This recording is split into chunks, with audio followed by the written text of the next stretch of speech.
Hello everyone. In this lecture, we are going to see service restrictions for unfired steam boilers, ASME Section 8, Division 1, Subsection B, UW-2. We have all these courses available on our Thinkific platform. To learn more about these courses, register with the link given in the description.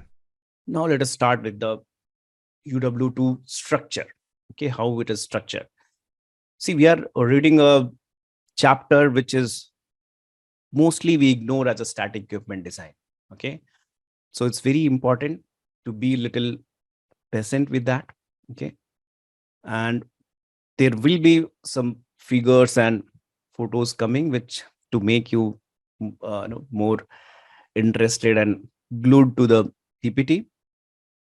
But welding related clauses as a static we most of the time ignore. So please be really attentive to hear what we are going to share. Okay. So UW2, what is covered? So clause UW2A talks about lethal service. We'll talk about that.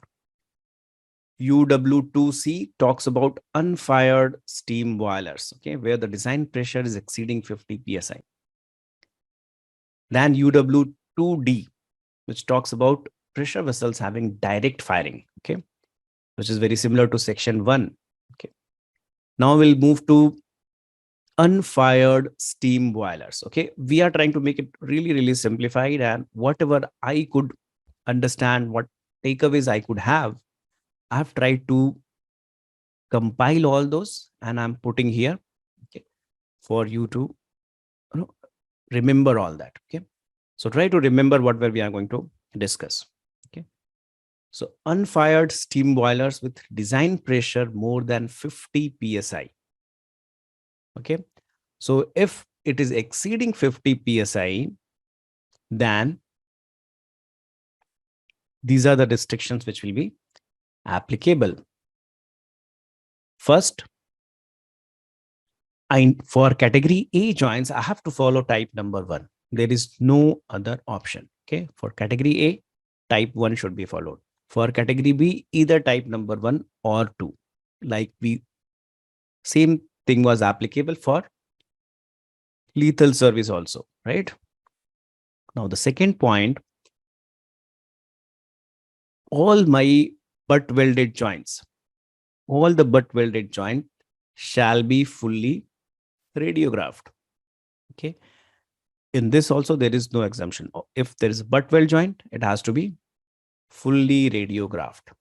Okay, if we are using carbon and low alloy steel as a material, it has to be post weld heat treated. PWHT becomes mandatory if we are designing a boiler, okay, which is unfired and pressure having more than 50 psi. Clear? Category we saw for each category A and B, what type of joint should follow.